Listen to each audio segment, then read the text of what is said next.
Hello again. Welcome to Pre-Algebra, Section 1-2. Hopefully you watched the video before, which is Section 1-1, that covered basically trigger words and how to turn the language of English into math language. So, so let's start. Order of operations. Um, how I figure out the order of operations of or also you can think about it, the order of operations is how you figure out um, which uh, which function to start with. Let's say with 5 plus 2 times 3.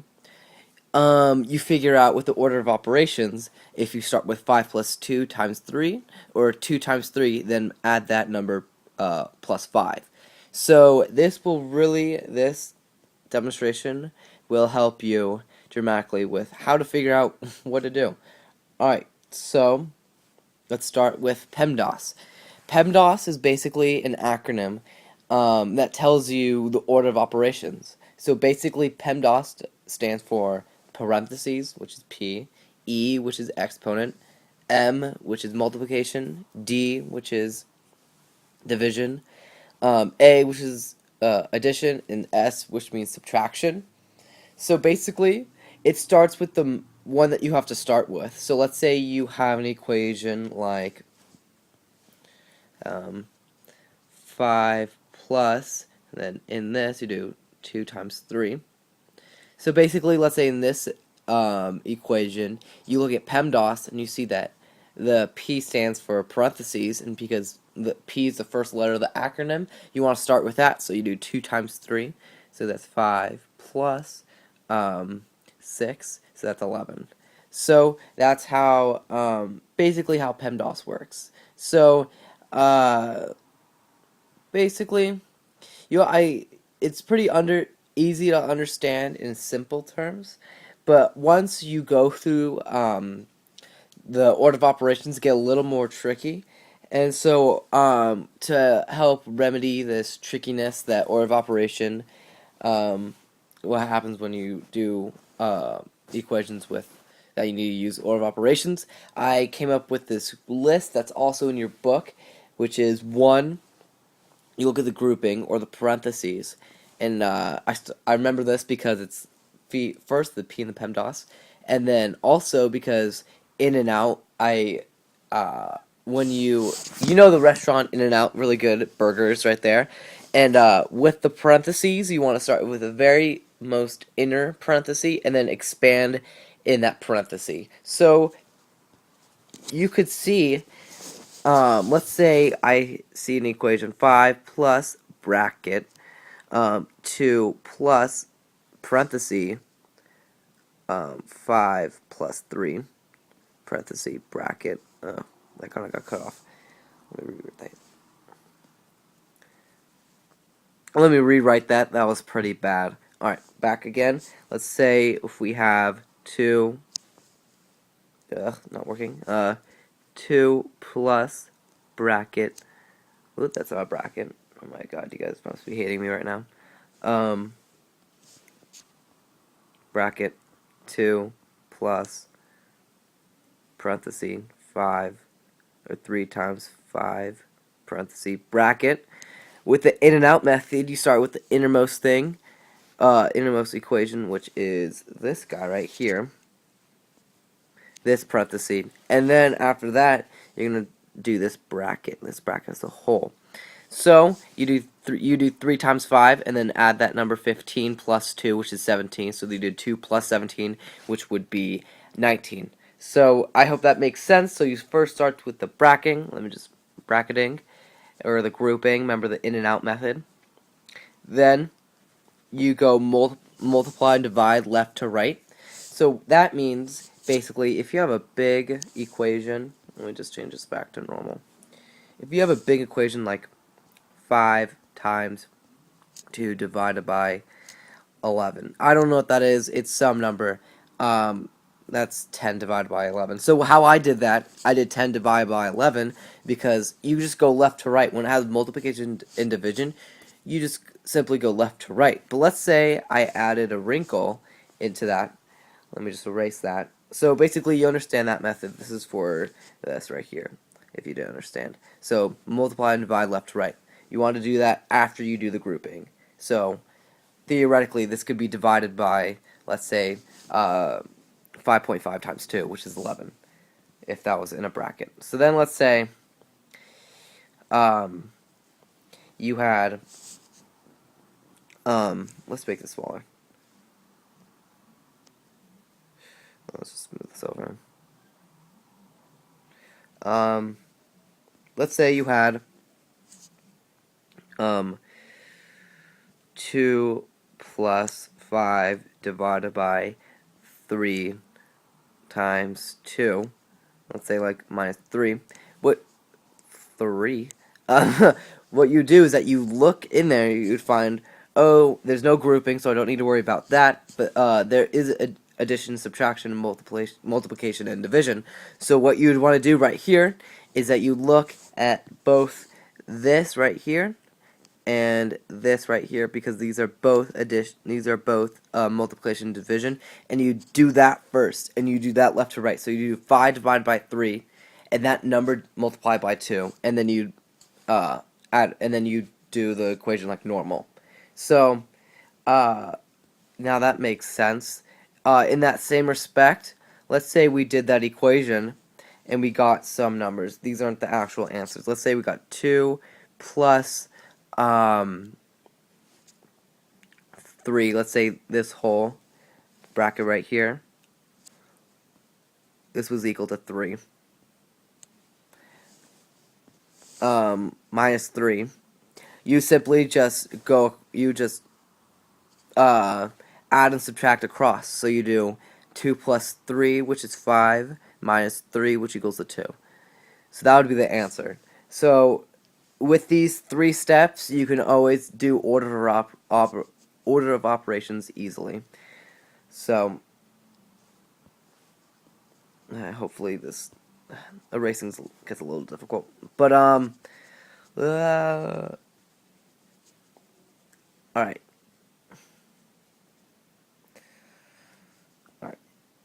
So now that we have that down, we can go to our practice area. So let's make this big again.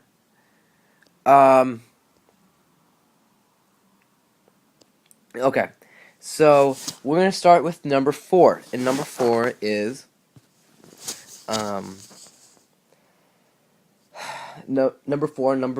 page 8 is 2 plus 5 times 3. So that would be 7. No, actually, I was about to do that wrong. So that's 5 times 3.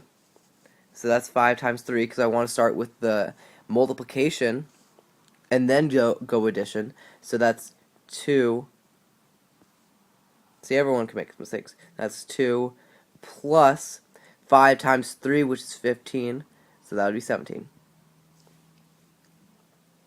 Perfect. Made sense. You first did multiplication, then you do the addition, because PEMDAS.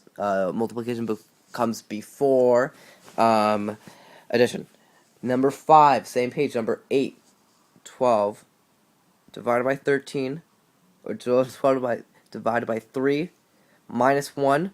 Alright, so according to PEMDAS, you do 12 divided by 3 first. So you do 12 divided by 3, which is 4, minus 1, which is 3. Alright, number 7 on page 9. This is where it gets a little bit more tricky, but if you just follow PEMDAS, it's easy enough. 4 minus 1 times 2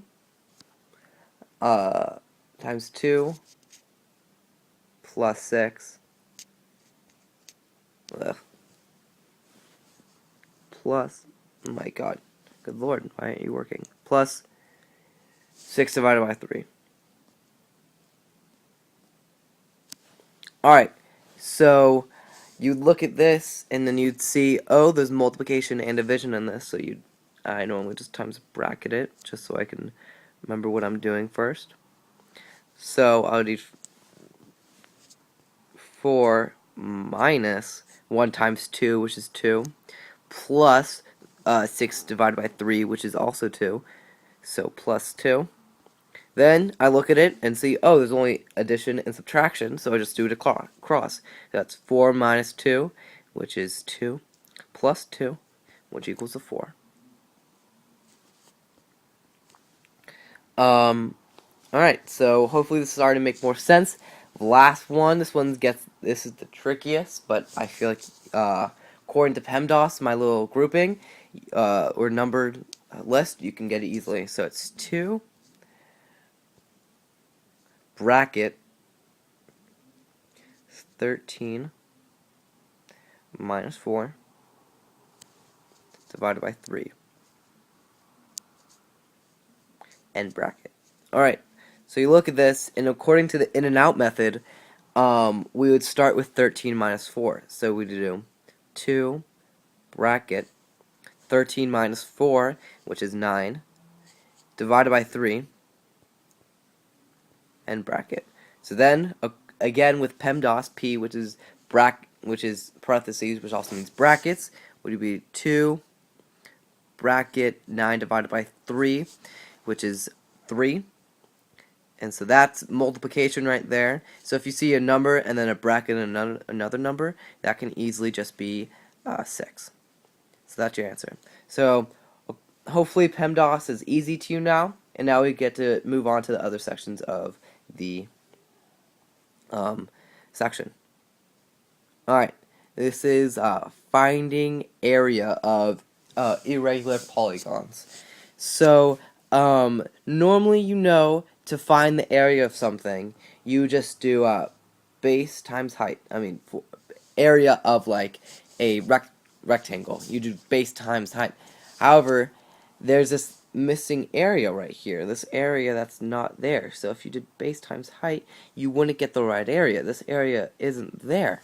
So what you would have to do is that there's two methods to figure this out, and they're both fairly easy.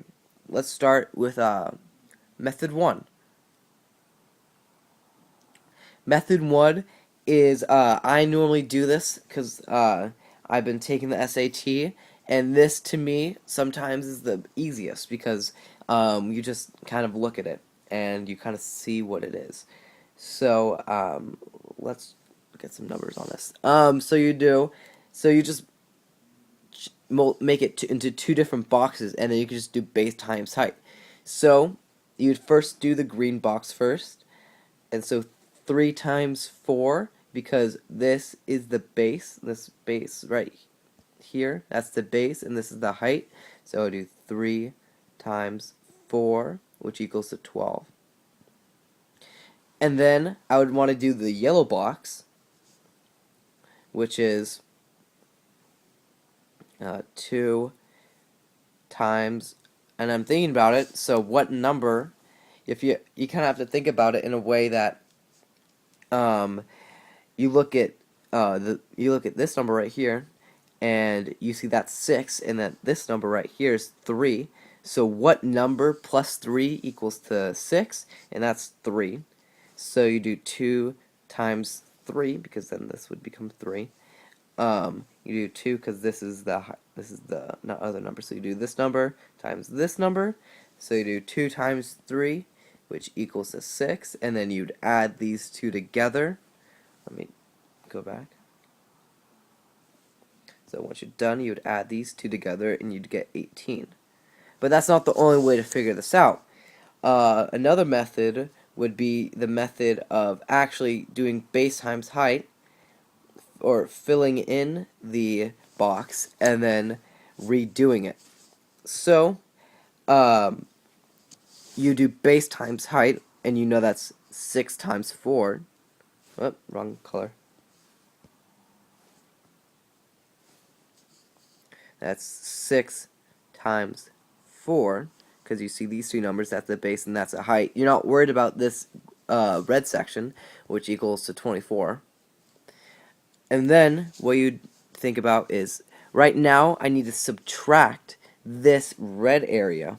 So then, with this red area, you do 2 times 3, which equals to 6. And so then you would subtract these two, and you'd get 18.